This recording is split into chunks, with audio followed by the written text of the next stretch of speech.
It was meant to be another late-night show, the usual mix of light-hearted banter, celebrity interviews, and political commentary.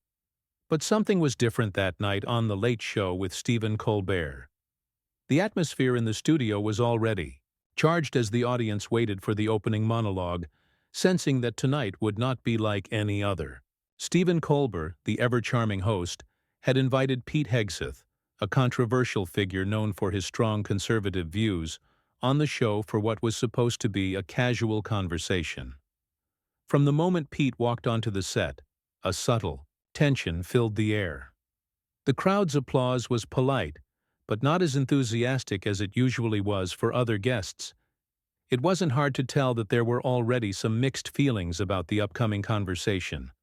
Colbert had made his name as a witty, sometimes scathing critic of political figures. But this night, the stakes felt higher. Everyone knew there was going to be some tension. The question was, just how far would it go? The conversation started innocently enough, with Colbert cracking a joke about Pete's military background. The audience chuckled. Pete, ever the professional, smiled and played along. But Stephen's questions quickly shifted to more serious territory. His reputation as a master of pushing the boundaries of politics and humor was in full effect. He wasn't about to let Pete's appearances on conservative talk shows slide without some pointed commentary of his own. "So, Pete," Colbert asked, his tone playful but his eyes sharp, "you've built quite a reputation for yourself on Fox News. I mean, you practically make a career out of calling people out, right?" The audience chuckled, sensing the jab. It was all in good fun, until it wasn't. Pete leaned forward, a slight smile on his face, but there was something in his eyes that was different. His usual charm was still present, but there was an edge to it, a quiet determination, as if he knew what was coming and he was ready for it. "I believe in standing up for what's right," he replied, his voice steady. "If that means calling out hypocrisy and holding people accountable, then yes, I make it a point to do so." The crowd was a mix of reactions. Some applauded, others were uncertain. Colbert didn't let up. "And yet, you've said some pretty controversial things. Are you ready to stand by all of that?" he asked, narrowing his eyes.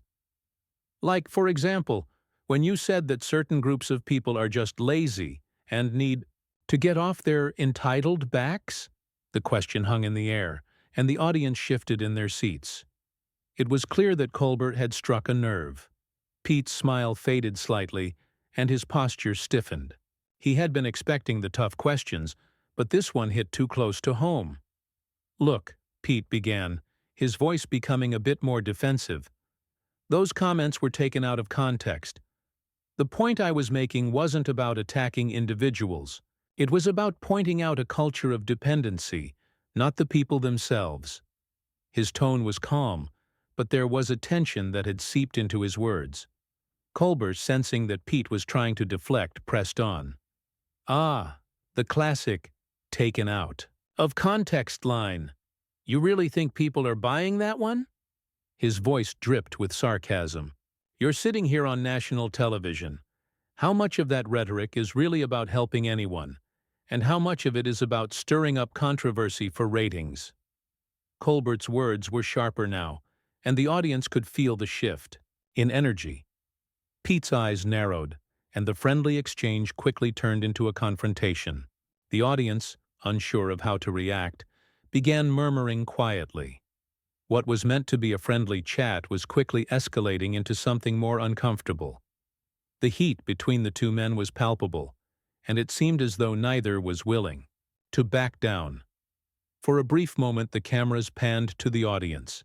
Some were visibly tense, glancing at each other as if waiting for the next move. Others were already whispering, wondering how far this would go. Would Colbert back off? Would Pete just laugh it off and play the game? Or was something more serious about to unfold right before their eyes? Stephen leaned in slightly, his eyes never leaving Pete. "Because, you know," Colbert continued, his tone still mocking, "it's easy to talk about tough love when you've never had to deal with the kind of challenges that so many people face every single day. "You don't think your words have consequences?" Pete's fists clenched. His jaw tightened. There it was, the challenge he had been waiting for. He had been accused of being insensitive, out of touch, and even downright cruel. But this was personal. Colbert had crossed a line. The silence in the room deepened, and the tension was unbearable. Would Pete remain composed, or was this confrontation about to take a dramatic turn? As the seconds ticked by, the camera zoomed in, capturing every micro-expression on Pete's face. The audience held their breath, unsure of what would come next. And then it happened. The words Pete had been holding back spilled out. "You think you can just throw insults at me for cheap laughs?" Pete's voice was low, dangerous, the anger simmering just beneath the surface. "You think you have all the answers, Stephen? Well, maybe it's time someone challenged your beliefs, too." The stage was set for an explosive encounter, one that no one saw coming. The friendly banter had evaporated, replaced by two men at odds. The audience braced themselves for what was about to unfold. The room went eerily silent. The tension in the air was thick, so tangible that it felt like the audience could reach out and touch it. Stephen Colbert's smile was gone, replaced by a look of cold calculation. Pete Hegseth had crossed a line, and Colbert wasn't about to back down. He leaned forward, his voice taking on a more serious tone. "Oh, so now I'm the villain," Colbert quipped, though the sarcasm was barely hiding the edge in his voice. "I didn't realize I was the one, sitting in a cozy chair telling people that their struggles don't matter." Pete shot him a sharp look. His fists tightened even more, and it was clear that Colbert's words had hit a nerve. "That's not what I said," Pete retorted, his voice rising slightly. "I'm talking about personal responsibility, about making your own way in this world, rather than relying on the government or handouts." Colbert wasn't having it. "Oh, personal responsibility? Is that what you call it when you sit on a platform and tell people to pull themselves up by their bootstraps, while you're sitting pretty with your cushy job, your fame, and your comfortable life?" Colbert's voice was sharp now, each word punctuated with a pointed jab. "Is that your idea of accountability, Pete?" The crowd was caught in the crossfire, unsure of how to react. Some had begun to murmur, others shifted uncomfortably in their seats. The playful back and forth was over. What had started as a debate about politics had quickly devolved into a much more personal battle, with each man trying to get the upper hand. Pete wasn't about to let Colbert get the last word. His voice now dripped with disdain. "You think you know everything about people's lives, Stephen," Pete shot back. "You think because you have a show, a big platform, you can lecture everyone on what they should or shouldn't believe? The reality is, people are tired of being told what to think by people like you, who sit in their ivory towers and pass judgment without ever stepping out into the real world." Colbert's face turned cold. His usual wit was gone, replaced by a deeper, more intense energy. "Oh, I see," he said, his voice lowering. "So now I'm out of touch? Because I ask questions that make you uncomfortable? Maybe that's the problem.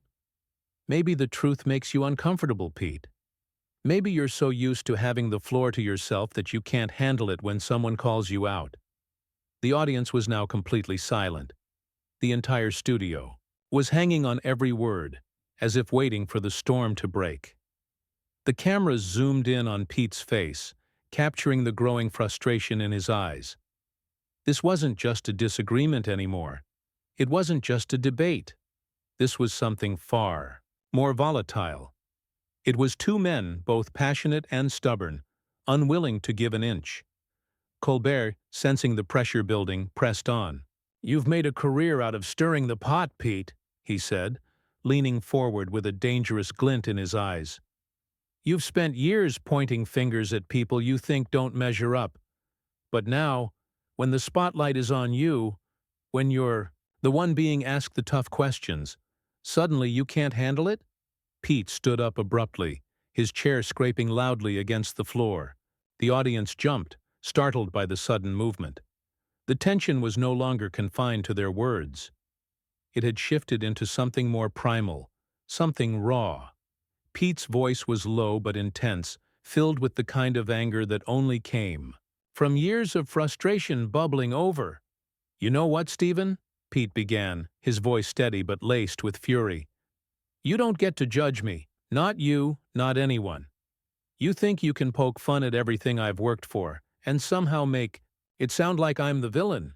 No, you don't get to do that. You don't get to turn this into a joke." Colbert's eyes narrowed as Pete's words sank in. He hadn't expected this level of anger. He hadn't expected Pete to stand up and challenge him so openly. This was supposed to be entertainment, a sparring match of wits, not a battle of egos. But there it was. Pete wasn't backing down, and neither was Stephen. The audience watched in stunned silence, the energy shifting from playful banter to something more dangerous. The tension in the room was palpable, and for a moment it seemed like the show would implode. The cameras zoomed in on Colbert's face, showing the conflict within him. He had made his career on humor, on sharp wit, but now he was faced with a challenge unlike any other. His next move would define this moment, and he knew it. Pete's hands were clenched into fists by his side, his face red with frustration. "I came on this show thinking we could have a conversation," Pete said through gritted teeth.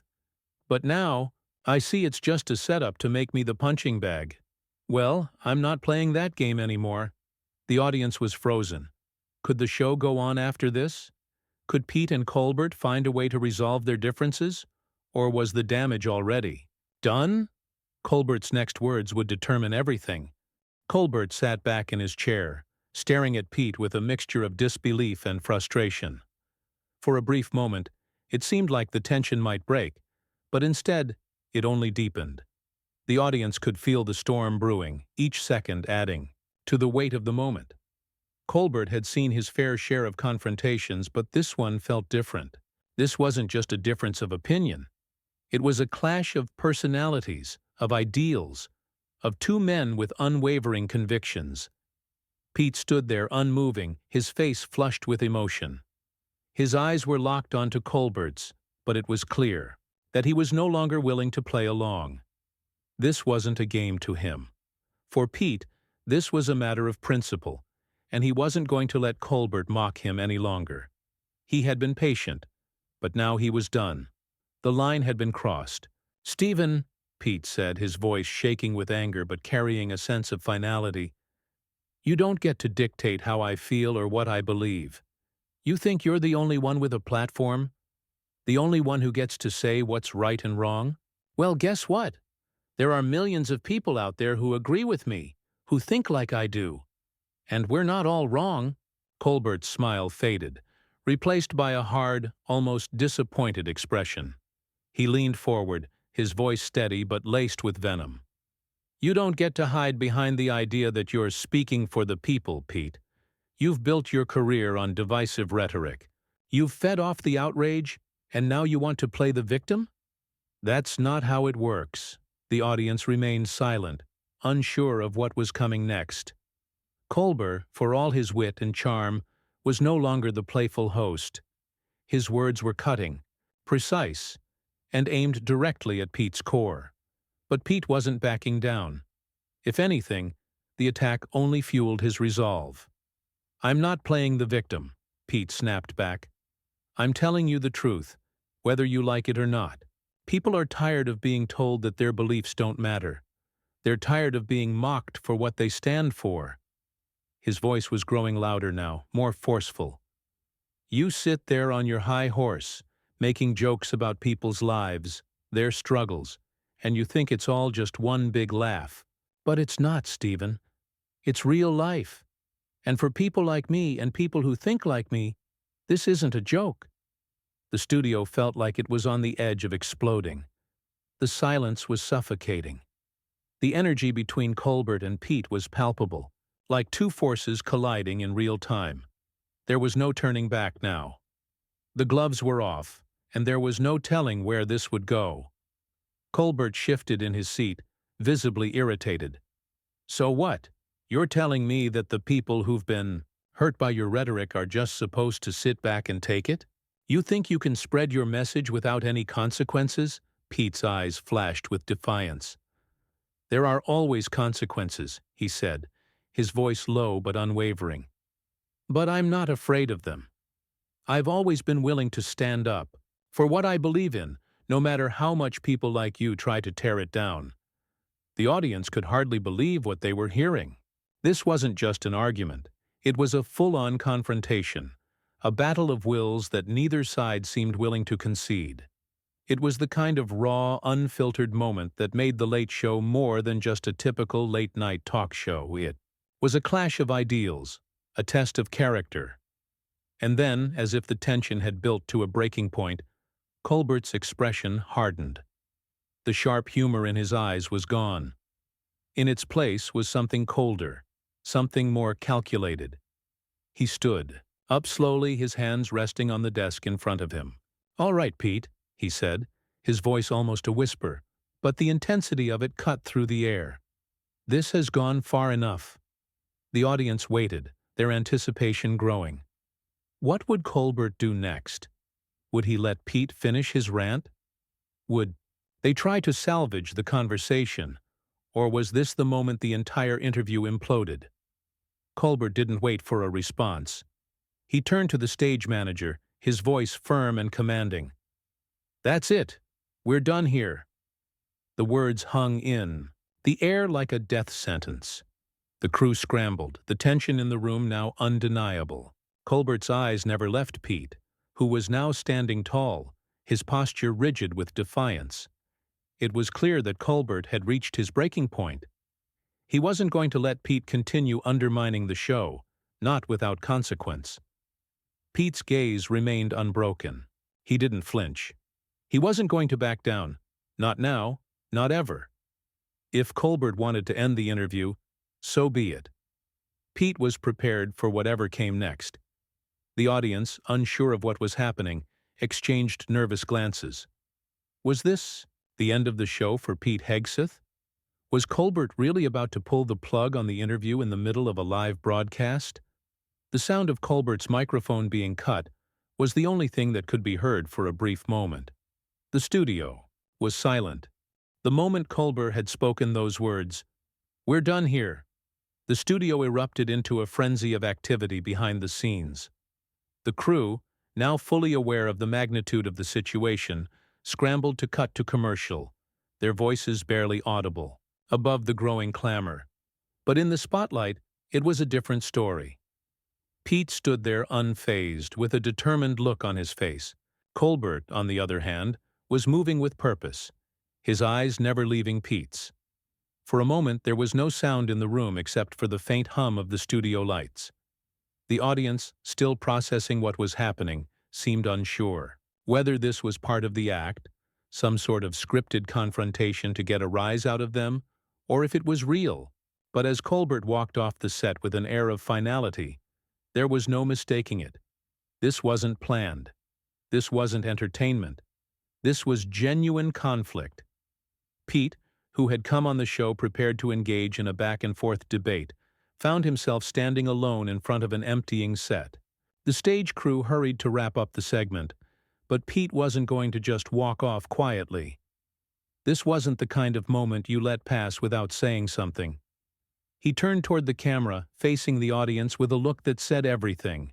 "You think this is over?" Pete said, his voice carrying through the now quiet studio. "You think because Colbert walks off, the truth goes with him? No, the truth doesn't leave when you decide you don't want to hear it. The truth sticks around, no matter how uncomfortable it makes you." He paused for a beat, as if waiting for the gravity of his words to settle in. "This wasn't about me versus Stephen Colbert," Pete continued, his voice steady and powerful. "This was about speaking out, about saying the things that need to be said, even when the other side doesn't want to hear it." The cameras continued to roll, the audience watching in stunned silence as Pete held the space with a commanding presence. "So you know what? If Colbert wants to walk off, let him. Because I'm not going anywhere. I came here to talk about the issues that matter. and I'm not backing down just because someone doesn't like what I have to say. The tension in the room was palpable, and the entire studio felt like it was holding its breath. This wasn't just a TV show anymore. It had become a battleground of ideologies, of power, of who could control the narrative. And Pete Hegseth wasn't about to let anyone silence him. Not Colbert, not anyone. Behind the scenes, the crew was scrambling to figure out how to handle the situation. The show had always been built on the back of humor, sharp wit, and light-hearted banter, but now everything was thrown into chaos.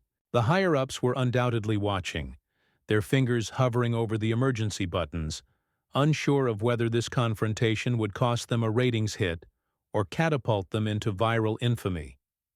In the control room, the producers were debating whether to cut to commercial early, but the public relations team was adamant that they needed to let the situation play out. The question remained, would they let this confrontation become the story of the night, or would they shut it down before it went any further? No one seemed to have an answer. Meanwhile, Pete was still on stage, now pacing slowly in front of the camera. His eyes were burning with a quiet intensity, but there was no sign of backing down. He wasn't just here for the interview anymore. He was here to make a statement. The quiet buzz of the studio felt like the calm before a storm, with Pete standing at the center of it all, daring anyone to challenge him. And just as Colbert had stormed off earlier, now it was Pete's turn to own the moment. There was no going back for either of them. The battle lines had been drawn, and the audience, both in the studio and at home, were on the edge of their seats. No one could predict what would happen next. Would Colbert return to salvage what was left of the conversation, or would he stand by his decision to leave the stage? Would Pete continue to dominate the conversation, using his moment of power to get his message across, or would he step back and let the show take its course? The tension was unbearable, and the audience waited for the next move. Colbert had walked off in anger, but Pete had just claimed the stage. Who had the upper hand? The answer was still unclear, but one thing was for sure. This confrontation was far from over. The clock on the studio wall ticked steadily, but the chaos of the moment seemed to slow time to a crawl. The cameras, still focused on Pete, captured the growing tension in the room. The crew had yet to return to the stage, unsure of how to proceed with a segment that had completely derailed from its intended course. But Pete, with an unshakable resolve, stood tall. This was his moment, and he wasn't going to let it slip away. The audience was on edge, watching in stunned silence. As Pete paced back and forth, his earlier anger had shifted, transforming into something more controlled. Pete wasn't just a guest on Colbert's show anymore. He was the show. He had taken the spotlight, claimed it for himself, and now the world was watching. There was no turning back from this. The narrative had shifted from a confrontation between two personalities to a larger commentary on free speech, media bias, and the power of platforms. "Let's be clear," Pete said, his voice carrying with weight. "This isn't just about one disagreement between me and Stephen. This is about something much bigger. This is about what happens when we allow ourselves to be silenced. When we let the people with the loudest voices dictate the terms of the conversation. I'm not saying I have all the answers, but I'll tell you one thing. I'm not afraid to ask the tough questions, and neither should you be." The words hung in the air, the audience absorbing every syllable. There was a shift in the energy. What had begun as an uncomfortable moment, one filled with rising tempers and unspoken resentments, had transformed into a rallying cry for those who felt marginalized or silenced. Pete wasn't just defending his position anymore. He was taking a stand, and it was resonating with everyone who had ever felt like they didn't have a voice. Behind the scenes, the producers had finally made their decision. Colbert, though still visibly frustrated, returned to the set. His face was composed, but the tension between him and Pete was undeniable. He had been away long enough to cool off, but the anger was still simmering beneath the surface. The audience, was buzzing with anticipation, unsure of how this would end. Would Colbert return to the stage and try to salvage his reputation, or would he double down on his departure? The moment Colbert stepped back on stage, Pete looked up, his gaze steady but not challenging. It was a quiet acknowledgement of the tension. But there was no animosity in his eyes. Pete had made his point, and now it was Colbert's turn to decide how to respond. "Well, well," Colbert said, his voice tinged with a bit of humor as he reclaimed his seat. "Looks like Pete Hegseth has taken over the show. Who knew?" There was an awkward chuckle from the audience, a nervous release of tension that had been building for the past several minutes. But Pete didn't let up. He wasn't here to make peace. He was here to finish what he'd started. "I'm just speaking the truth, Stephen," he said, his tone direct. "You don't like it, but that's the reality. People are tired of being told what to believe by the people in charge." Colbert took a deep breath, his hands clasped in front of him. The humor was gone from his expression, replaced by a level of seriousness that matched the gravity of the situation. "You're right, Pete," he said slowly. "Maybe I got a little too caught up in the moment, but that's what happens when you're passionate about something. We all get a little carried away." The exchange was the beginning of an uneasy truce, a realization that the confrontation, while heated, had sparked something important. In the moments that followed, there was no more mocking, no more jabs. Instead, the two men, despite their differences, found themselves in the midst of a dialogue that was far more profound than anything the show had originally planned. Pete nodded, his posture relaxing just a bit. "We don't have to agree on everything, Stephen, but we can, at least, respect each other enough to have a real conversation. And that's what I'm here for." Colbert gave a nod in return, the faintest hint of a smile tugging at the corners of his mouth. "Fair enough. Let's keep this civil, shall we?" The audience, now fully engaged, responded with a round of applause. It wasn't the typical laughter, or applause for a joke, but something deeper, a recognition of the moment, of what had just unfolded. What had started as a fiery confrontation had evolved into something more meaningful. It wasn't just about winning an argument. It was about engaging in a conversation that mattered, one that forced both sides to confront their own biases and assumptions.